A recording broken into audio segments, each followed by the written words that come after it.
Joining me is a very special guest, Lucila Diaz. She's a successful interior designer. She's a principal of Harmony Sense Interiors Ltd. And she's here to talk about her passion for interior design and share some wellness space tips and how she maintains a healthy lifestyle. Welcome to the show, Lucila. Thank you so much, Christine, for having me. So how are you? I'm very excited to be here. Thank you so much, and very good. I'm excited because this is such a timely topic, or always, I should say, about interior design. And when did your interest start for, wanting to become an interior designer? Well, I think it started since I was a little girl, but actually without knowing it. Oh. Because when I was little, every time I went into a space of someone, I wanted to rearrange it or move things around. But because I have a right and left kind of brain, I'm good with numbers.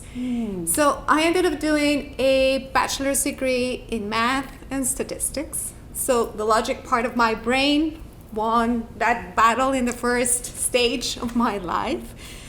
So I didn't really start doing design until I moved into Canada almost 20 years ago.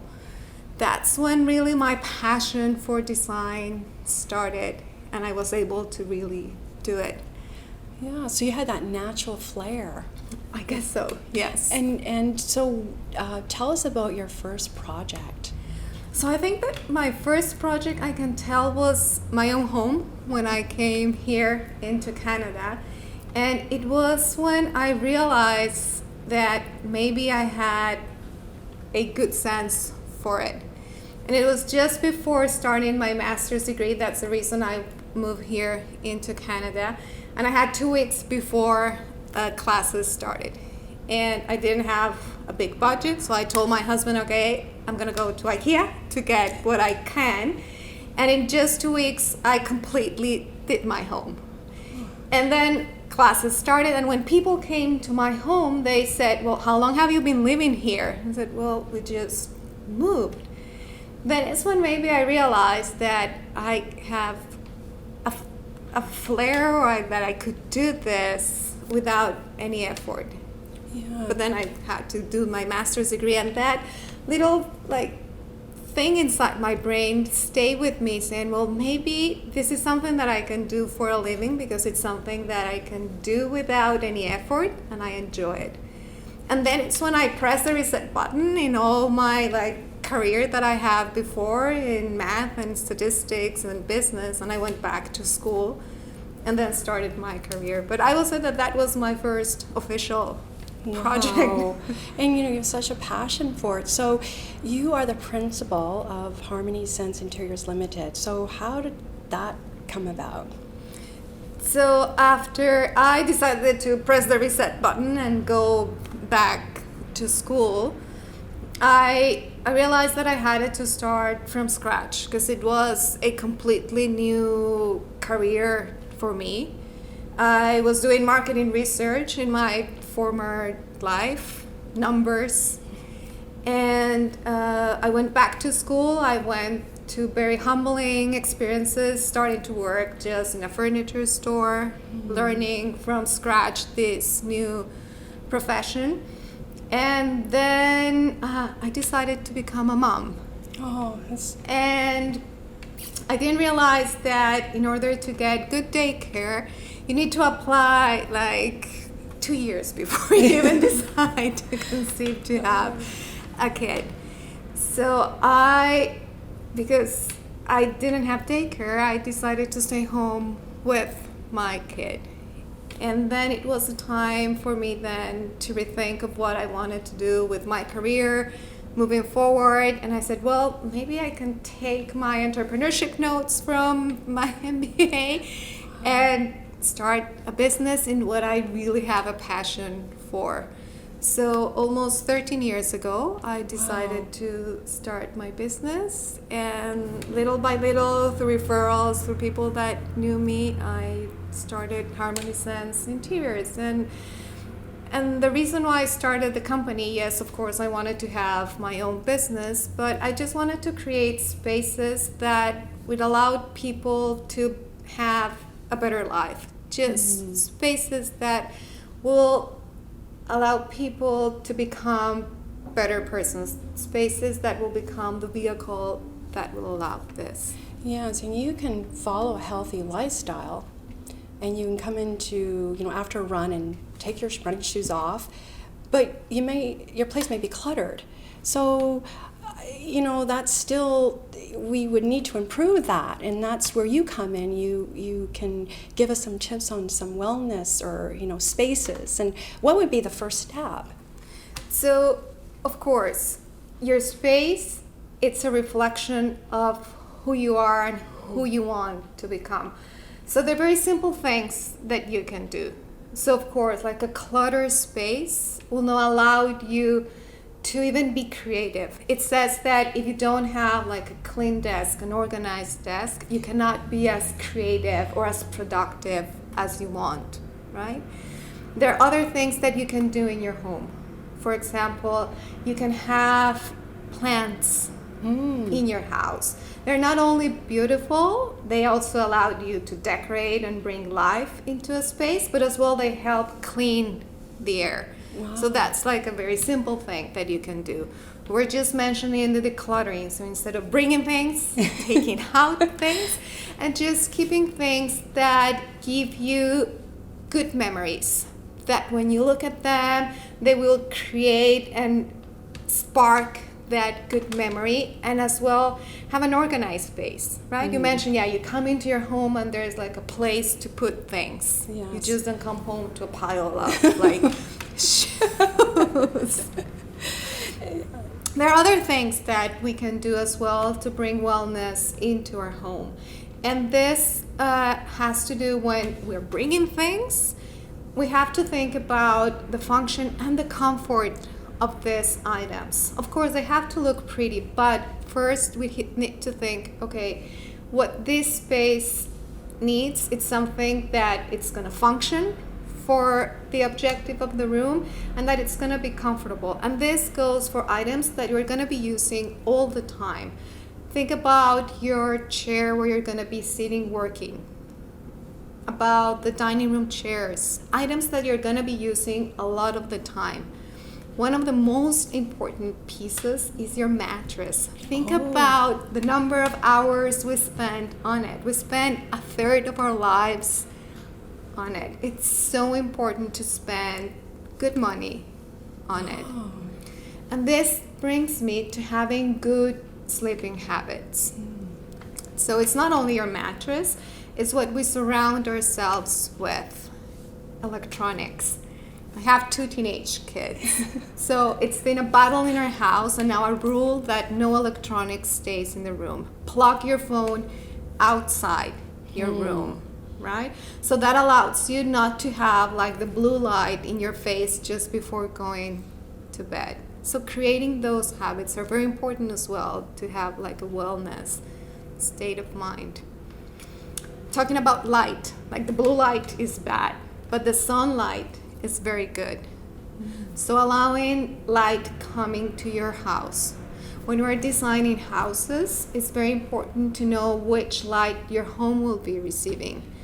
So if you will have like north or south facing light, where your windows will be. And for people that are now interested in passive houses or energy efficient ones, this is crucial because it allows to monitor or define how much light will come in. And in the winter days where we don't have a lot of light, allow as much light as possible to come in. So open the windows. There are other tips as well that have to do with using all the senses.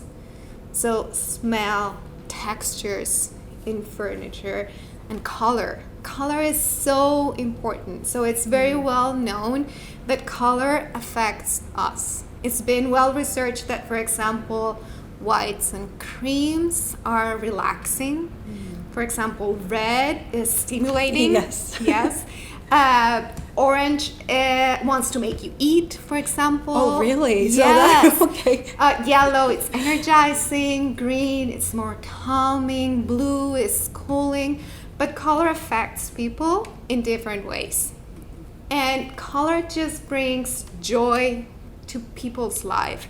So an injection of color, it's always beneficial. So exploring with each client or each person how color will affect them will as well make the space work in their benefit. So don't be afraid of color. And Vancouver is a special place where people are a little bit afraid of color. So don't be it. Like, color will bring life to your life. So many other things that can be done. What about the kitchen? So kitchen as well, it's an important place because we spend a lot of time in it. So having a place where the family can join, where meals can be prepped, where things can be organized, it's important as well. So there are many other things that could be done in the space. Yeah, so what is next for you? So for me, I have been blessed with helping design not only homes in the last year, but many other different venues. As I mentioned to you, my mission is to create spaces that will just help people spark the potential that they have. And we have been designing schools, retail stores, and recently we've been involved now to help and design the stage for a TEDx talk that will happen next year. So that as well, it's a space as well. And we just want to create a space as well that when the people speaking on it will just feel enhanced and with the potential to deliver a better talk. That's Right? wonderful. So it's just creating spaces that become a vehicle for people to be better. That's our mission, regardless of what it is. If it's like a restaurant, a school, a home, a stage, You do everything. whatever it is. Yes. It's Yeah, but that's our mission. Like, it doesn't just have to be a kitchen and that's it. We just design spaces to help people have better lives. And you're doing it. Yes. You know, you're creating, inspiring others, and now people watching the show and they're listening to you and they go, well, where do I start? Yeah. So starting with a plan is the most important thing, because people exactly don't know where to start. And just as when you're building a home, you need to have a solid foundation. If not, everything will come down. You just need to start with a solid foundation and asking yourself or the people that you're working with 4 basic questions. The first one is why you are doing what you're doing in terms of the space that you want to work with, why you're doing this renovation, why you are decorating this home, why you want to create this stage. Be clear on why is your goal, why is the reason that you're doing this, because it's very important never to lose that objective as the project goes by.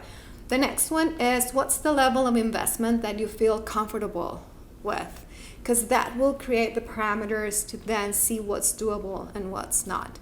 The next one is your timelines.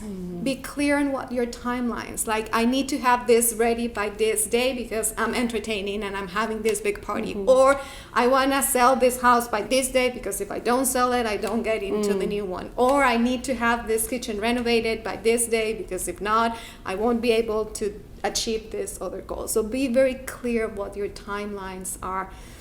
And the last one is know the potential and the limits of the space that you're working with. Do you have a strata that you need to work with? How big you can expand your space? Are you working with concrete floors? Once you know all those limitations and the people that you're working with knows them, then you can create a solid plan and a solid foundation to then create and be creative with. Wow. And you then go from there. But know that and have that open conversations with the people that are helping you create that. Great information. If people want more information, where can they go? Well, they can find us and we'll be able to help them. They can find us at harmonysense.com and we'll be able to help them and guide them, and that's our pleasure. Like, I love doing it. Like, I love waking up and see, okay, what's next and who are we going to help It's today? wonderful. And I'd love you to come back on the show. Yes. And I wanted to thank you very much.